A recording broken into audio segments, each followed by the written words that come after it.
오늘 우리에게 주시는 하나님의 말씀 예레미야 26장 1절부터 24절까지 말씀입니다. 예레미야 26장 1절부터 24절까지 말씀. 이제 봉독하겠습니다. 하나님의 말씀 경청하십시오. 요시야의 아들 여호야김이 유다 왕이 되어 다스리기 시작할 무렵에 주님께서 예레미야에게 이렇게 말씀하셨다.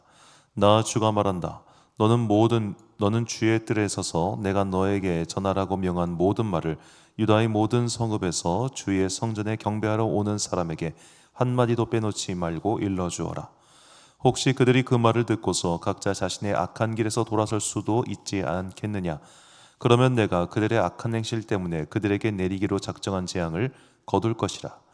너는 나 주가 한 말을 그들에게 이렇게 일러주어라. 너희가 내가 너희에게 준 법에 따라서 순종하여 살지 않으면 내가 거듭하여 보내고 너희에게 서둘러서 보낸 내 종 예언자들의 말을 너희가 듣지 않으면 내가 이 성전을 실로처럼 만들어버리고 이 도성을 세상 만민의 저주거리가 되게 하겠다. 제사장들과 예언자들과 온 백성은 예레미야가 주님의 성전에서 선포한 이 말씀을 다 들었다. 이와 같이 예레미야가 주님의 명대로 모든 백성에게 주님의 모든 말씀을 선포하니 제사장들과 예언자들과 모든 백성이 그를 붙잡고 소리를 질렀다. 너는 반드시 죽고 말 것이다. 어찌하여 내가 주님의 이름을 빌려 이 성전이 실로처럼 되고 이 도성이 멸망하여 여기에 아무도 살 수 없게 된다고 예언하느냐? 그러면서 온 백성이 주님의 성전 안에 있는 예레미야를 치려고 그 주위로 몰려들었다. 유다의 고관들은 이 소문을 듣고 왕궁에서 주님의 성전으로 올라가 주님의 성전 세 대문 어귀에 앉았다. 제사장들과 예언자들이 그 고관들과 온 백성에게 말하였다. 이 사람은 사형 선고를 받아야 마땅합니다. 여러분이 직접 귀로 들으신 바와 같이 그는 이 도성이 멸망한다고 예언을 하였습니다. 그러나 예레미야는 모든 고관과 온 백성에게 이렇게 대답하였다. 여러분이 들으신 모든 말씀대로 이 성전과 이 도성의 재앙을 예언하라고 주님께서 나를 보내셨습니다. 그러므로 이제 여러분은 자신의 행동과 행실을 바르게 고치고 여러분의 하나님이신 주님의 말씀에 순종하십시오. 그러면 주님께서도 여러분에게 내리시겠다고 말씀하신 재앙을 거두실 수도 있을 것입니다. 나는 여러분의 손에 잡혀 있으니 여러분이 보시기에 좋으신 대로 옳다고 생각되는 대로 나를 처리하십시오. 그러나 이것만은 분명히 알아두십시오. 여러분이 나를 죽인다면 자신과 이 도성과 이 도성의 주민은 무죄한 사람의 피를 흘린 죄값을 받을 것이니 이는 이 모든 말씀을 여러분의 귀에 전하도록 나를 보내신 이가 바로 주님이시기 때문입니다. 그러자 고관들과 온 백성이 제사장들과 예언자들에게 말하였다. 이 사람에게는 사형 선고를 받아야 할 만한 죄가 없습니다. 그는 주 우리 하나님의 이름으로 우리에게 말씀을 전하였기 때문입니다. 이때 지방의 장로들 가운데서 몇 사람이 일어나서 거기에 모인 백성의 온 회중에게 이렇게 말하였다. 유다 왕 히스기야 시대에 모레셋 사람 미가가 유다 온 백성에게 이와 같이 예언하였습니다. 나 만군의 주가 말한다. 시온이 밭 갈듯 뒤엎어질 것이며 예루살렘이 폐허더미가 되고 성전이 서 있는 이 산은 수풀만이 무성한 언덕이 되고 말 것이다. 그때 유다 왕 히스기야와 온 유다 백성이 그를 죽였습니까? 그들이 오히려 주님을 두려워하고 주님의 은혜를 간구하니 주님께서도 그들에게 내리겠다고 말씀하신 재앙을 거두시지 않았습니까? 그런데 지금 우리는 그 큰 재앙을 우리 자신들에게 불러들이려 하고 있습니다. 그 당시에 주님의 이름으로 예언한 사람이 또 한 명 있었는데 그가 바로 기럇 여아림 사람 스마야의 아들 우리아였다. 그도 예레미야와 같은 말씀으로 이 도성과 이 나라에 재앙이 내릴 것을 예언하였다. 그런데 여호야김 왕이 자기의 모든 용사와 모든 고관과 함께 그의 말을 들은 뒤에 그를 직접 죽이려고 찾았다.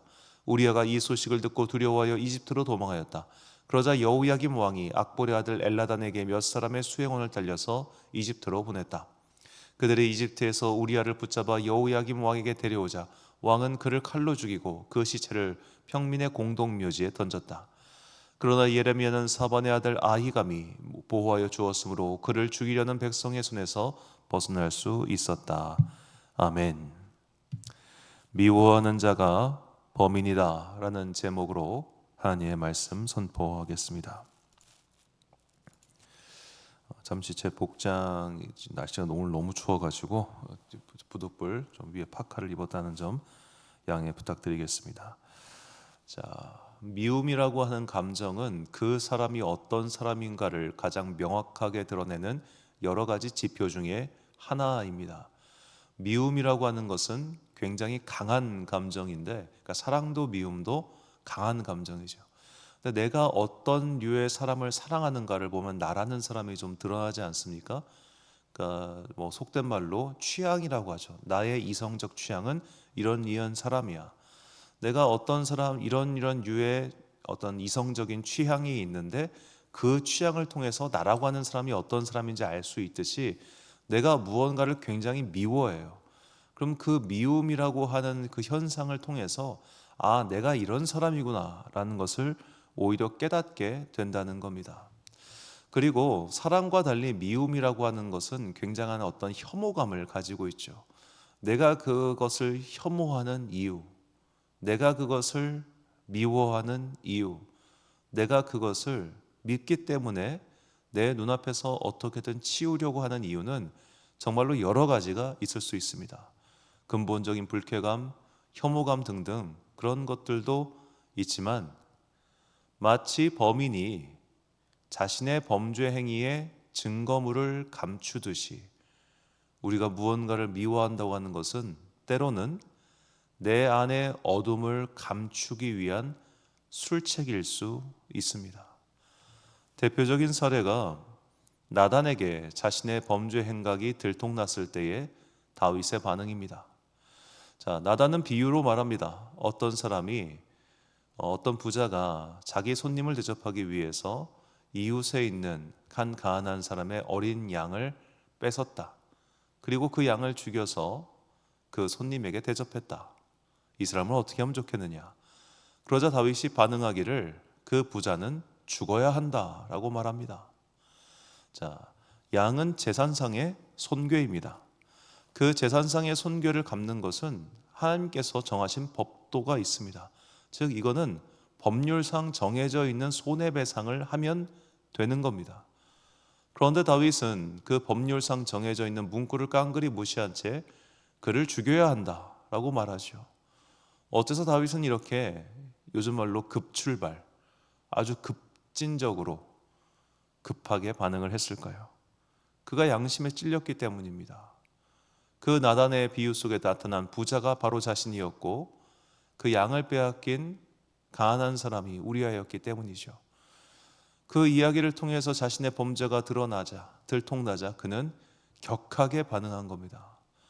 자, 이처럼 우리가 무언가를 미워하고 혐오하고 때로는 증오한다고 하는 것은 내 안에 감추어져 있는 무언가를 들춰내는 장치이기도 하다는 거죠. 그래서 이 한자와 악자를 보면 두 가지 의미가 있지 않습니까? 악하다라는 의미도 있지만 미워할 오라고도 읽습니다. 악은 미워하는 것이며 그 미워하는 것을 통해서 우리는 아, 내가 이런 사람이구나라는 걸 깨닫게 된다는 거죠. 자, 이 미워할 오가 어째서 악이랑 똑같은가? 저게 무덤 아자에다가 마음 심자잖아요. 자, 누군가를 무덤에 보내버리고 싶은 마음이 악이에요. 또 무덤은 혐오스럽지 않습니까? 불쾌하고 피하고 싶고 불쾌한 것을 피하고 싶은 마음, 그것은 미움이라는 겁니다. 자, 이 미움과 악은 이처럼 뭔가 딱 붙어가지고 우리의 마음의 상태를 드러내는 굉장히 중요한 지표이기도 하다는 거죠. 오늘 본문에서도 예레미야를 끝까지 미워한 사람들의 이야기가 등장합니다. 본문 8절 말씀. 예레미야가 여호와께서 명령하신 말씀을 모든 백성에게 전하기를 마치매 제사장들과 선지자들과 모든 백성이 그를 붙잡고 이르되 내가 반드시 죽어야 하리라. 자, 제사장들과 선지자들과 모든 백성이 예레미야를 죽여야 하겠다라고 그렇게 말합니다. 그들이 예레미야를 죽이려고 했던 이유는 불길한 말을 했기 때문입니다. 이 성전이 다 무너질 것이다. 자, 이 장면 어디서 많이 봤던 장면이죠. 바로 예수님의 죽음을 둘러싼 예수님을 죽여야 된다라고 말했던 사람들의 어떤 그 모습과 굉장히 비슷합니다. 자, 우리가 성경 복음서를 보면 모든 백성이, 모든 이스라엘 사람들이, 모든 유다 사람들이 다 예수님을 죽여야 된다 이렇게 말을 하지 않습니다. 제사장의 무리와 바리새인의 무리들이 그렇게 주장하죠. 백성들의 경우는 물론 예수님께 반감을 가진 사람들도 있었지만 그를 떠나는 것에서 좋겠지 그를 반드시 죽여야 한다고까지는 별로 나가지 않았습니다. 이런 반응의 차이가 왜 비롯되었을까요? 바로 예수님이 그들의 밥그릇을 빼앗는 사람 혹은 그들의 악을 드러내는 사람이었기 때문입니다. 예수님께서 그들의 악을 들춰내셨습니다. 그들의 거짓과 허구를 들춰내셨습니다. 그러자 그들은 그 예수님의 존재 자체를 견딜 수가 없었습니다. 저거 빨리 치워버려, 저거 빨리 없애버려 라고 말이죠. 자, 그러나 백성들은 그러지 않았죠. 예수님의 말씀을 듣고 일부 백성들은 회개하고 주님께로 왔으며 또 일부 백성들은 거절했으나 예수님을 죽이자고까지는 하지 않습니다. 자, 오늘 본문도 마찬가지입니다. 본문 16절 말씀. 고관과 모든 백성이 재앙들과 선지자들에게 이르되 이 사람이 우리 하나님 여호와의 이름으로 우리에게 말하였으니 죽일 만한 이유가 없느니라. 아멘. 자, 마치 이제 베드로와 비롯한 사도들이 잡혔을 때 산헤드린의 공의회 회원들, 다른 사두개인들이나 바리새인들은 제사장들, 일파들은 죄를 죽여야 된다라고 말할 때 가말리엘이 나서서 말리지 않습니까? 야, 쟤들이 만약 하나님으로부터 온 애들이면 어떡할 건데? 그리고 쟤들이 지금 죽일 만한 죄를 지은 것도 아니잖아 라고 그들의 이성을 상기시키죠. 그러니까 미워하지 않는 거예요. 그냥 저건 저렇게 말할 수 있는 거야, 혹은 저건 저들의 주장에 불과하니까, 이런 식으로 거기에 큰 의미를 두지 않습니다. 그러나 내가 누군가를 강렬하게 미워한다고 하는 것은 사실 그의 존재가 나에게 굉장히 거슬린다고 하는 것이고, 그 거슬림의 원인에 대해서는 스스로 좀 생각을 해봐야 되는 겁니다. 자, 오늘날 이 시대가 미움에 가득 차 있습니다. 저는 깜짝 놀랐습니다. 주일 설교 제목을 이재명이 죽어야 나라를 산다, 나라가 산다라고 하신 분이 계시더라고요. 와, 본인이 그렇게 생각하실 수 있을까? 저는 그 생각도 좋은 생각이, 제가 뭐 이재명 지지자는 절대 아닙니다만 그거를 설교 제목으로 쓸 생각하셨다는 게 저는 좀 쇼크입니다. 제가 그 목사님 그렇게 안 봤는데 와, 그 정도로 미움에 사로잡혀 있다면 그건 자기부터 좀 돌아봐야 됩니다. 그렇게 밉습니까? 특정 개인이. 자, 요한일서 2장 9절부터 11절까지 말씀. 빛 가운데 있다면서 그 형제를 미워하는 자는 지금까지 어둠에 있는 자요, 그의 형제를 사랑하는 자는 빛 가운데 거하여 자기 속에 거리낌이 없으나 그의 형제를 미워하는 자는 어둠에 있고 또 어둠에 행하며 갈 곳을 알지 못하나니 이는 그 어둠이 그의 눈을 멀게 하였음이라. 아멘. 자, 우리가 무언가를 강렬히 미워할 때 그 미움이라고 하는 감정이 우리의 이성을 마비시키고 그리고 바른 생각을 하지 못하게 할 때가 얼마나 많습니까? 여러분, 우리가 사랑이라고 하는 감정에 빠지면 때로는 뭐 누구의 시선, 누구의 평가, 나 이딴 거 모르겠고 나는 그냥 사랑에 올인, 그럴 때가 있지 않습니까? 미움도 똑같더라고요. 나라고 하는 인생의 연료를 불태워가지고 저거 구속시켜라, 저거 뭐 파면시켜라, 이렇게 딱 하는 거예요. 양쪽이 서로가 너무 미운 거예요. 너무 밉다 보니까 그냥 내 쪽은 어떻게든 포장하고 이쪽은 어떻게든 그 십자가에 매달아 죽이라 말하는 게 오늘날 똑같습니다. 진짜 전 일부러라도 그냥 이쪽이랑 저쪽이랑 다 뉴스를 챙겨서 보는 편인데, 이쪽 뉴스도 한심하고 저쪽 뉴스도 한심한 건 매한가지예요. 우리 크리스찬들은 이쪽이다 저쪽이다를 사안에 따라서 지지하는 사람들입니다. 몇 번이나 말씀드리지만 우리에게 유리한 것들을 택하는, 우리는 어떻게 보면 제3지대의 사람들인 거예요. 왜 우리가 특정 진영에 속해가지고 거기에서 그런 숫자 노름에 휘말려야 됩니까? 저는 그게 제일 속상합니다. 자, 이렇게 미움 가득한 세상 속에서 내가 누군가를 강렬하게 미워할 때 사실 정치인들이 서로를 미워하고 할 거는 당연해요. 왜? 자기들 밥그릇 싸움이잖아요. 그렇죠? 자기들 밥그릇 싸움이에요, 사실은.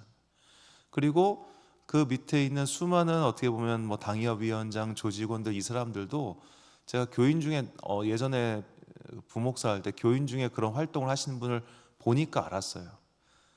자, 그게 다 자기들 어떻게 보면 그 영업 이익이 있어요. 영업 이익이. 자, 그러다 보니까 그 이익을 얻기 위해서 서로 지금 싸우고 있는 거예요.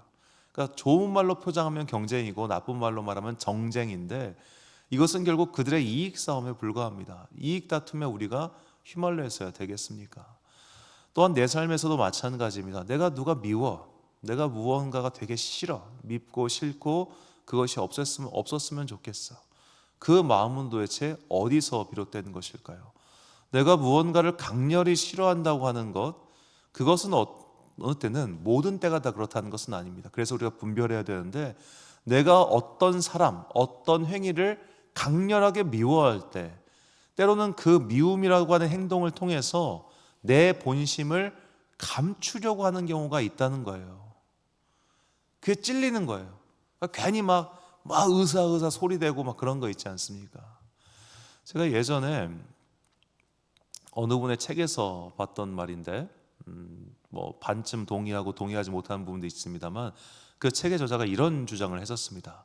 어째서 사람들이 그때 이제 그분은 교회에서 강대상을 빗대서 말씀하셨는데, 강대상의 목사님들 중에 성적인 범죄에 대해서 굉장히 강력하게 지적하고 막 뭐라고 하며 그런 범죄를 저지른 사람들을 막 대놓고 막 비난하고 그런 사람이 있다. 특히 이제 어느 교회 목사가 그랬다더라, 누가 그랬다더라, 막 그렇게 얘기하면서 소리를 높이는 사람이 있다는 거예요. 그가 왜 그러는가? 자기 안에 그런 욕망이 있기 때문이라는 거예요. 나도 사실 저거 하고 싶은데, 나도 저거 하고 싶은데 넌 해버렸네? 나쁜 놈. 이런 마음.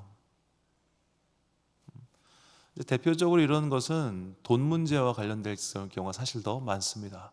요즘 성도들이 목사가 돈 문제를 일으키면 사실 그 돈 문제라고 말하기도 좀 애매한데, 어떤 돈적인 그 문제, 재정 문제에 있어서 조금이라도 어떤 흠결이라든가 조금 미심쩍은 게 발견되면 득달같이 달려듭니다. 왜 그럴까 생각해 보니까 다 돈을 좋아하잖아요. 다 돈을 좋아하니까 내가 좋아하는 저 돈, 네가 가졌어? 너 왜 가졌어? 내놔! 이런 꼴이더라고요. 자, 우리가 무언가를 강렬하게 미워한다고 하는 것이 때로는 내 마음의 본심을 드러내는 하나의 지표가 될 수 있음을 잊지 마십시오. 그래서 우리는 미움을 통해서 내 안에 어둠을 봐야 합니다. 주님께서 우리에게 이렇게 말씀하십니다. 요한복음 3장 20절과 7장 7절 말씀.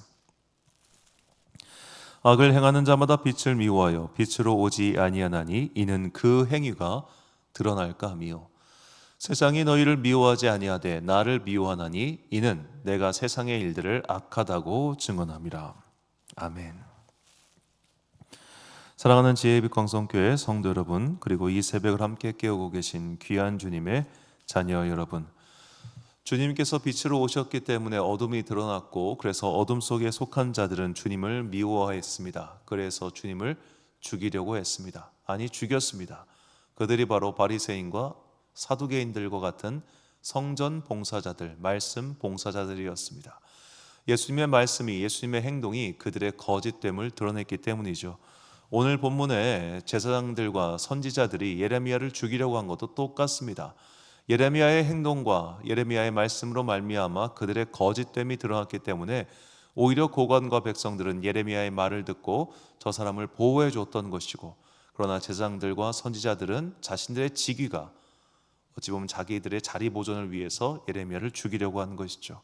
이처럼 누군가를 죽이고자 하는 그 미움의 마음은 그 자신의 악을 드러낼 때가 많습니다. 모든 것이 그렇다는 것이 아님을 다시 밝혀드리는 건데요.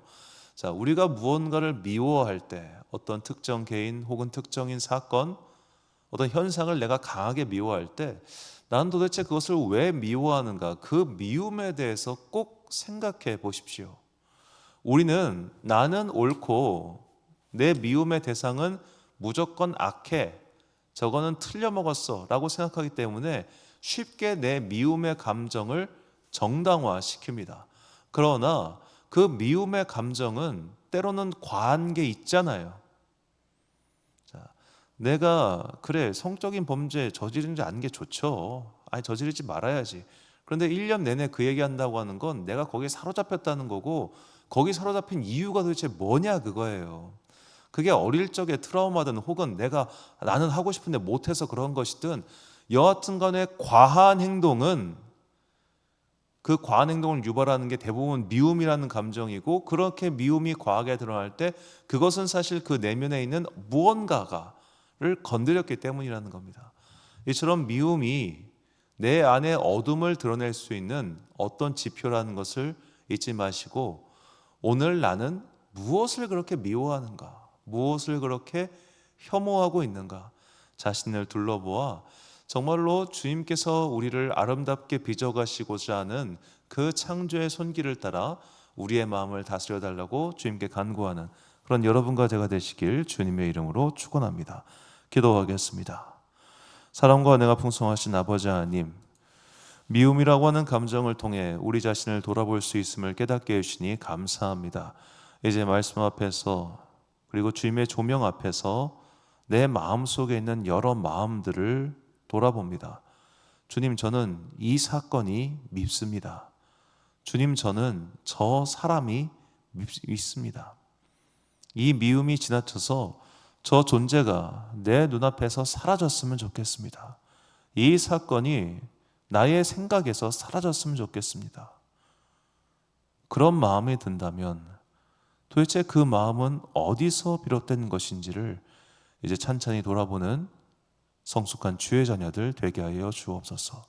그 감정과 나를 한 걸음 떨어뜨려 놓고 그 감정을 돌아볼 때 우리는 그 감정이 때로는 잘못된 것이거나, 때로는 비이성적인 것이거나, 때로는 오히려 나의 욕망에서 비롯되었다는 것을 분별하고, 그 모든 것들을 성령님의 불로 태워서 바르게 정화하여 우리 마음이 좌로나 우로나 치우치지 아니한 올곧은 마음 되게 하여 주옵소서.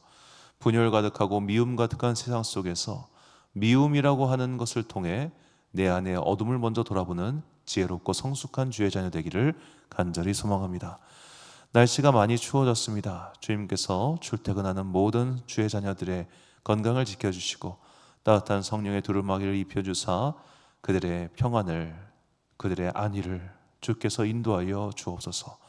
오늘 하루도 참 좋으신 우리 주님의 은총과 평강이 모든 성도들과 함께 하시기를 간절히 소망하오며, 이 모든 말씀 우리 구주 예수 그리스도의 이름으로 기도드립니다. 아멘. 오늘의 기도 제목입니다.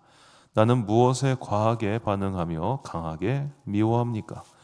강한 미움은 내면의 다른 악함에서 비롯된 것일 수도 있습니다. 미움이라는 기준표를 가지고 내 마음을 돌아보십시오. 성령님께서 내 마음을 조명해 달라고 기도하십시오. 오늘 주신 기도의 제목 가지고 기도와 묵상에 힘쓰는 하루 되시길 바랍니다. 기도하겠습니다.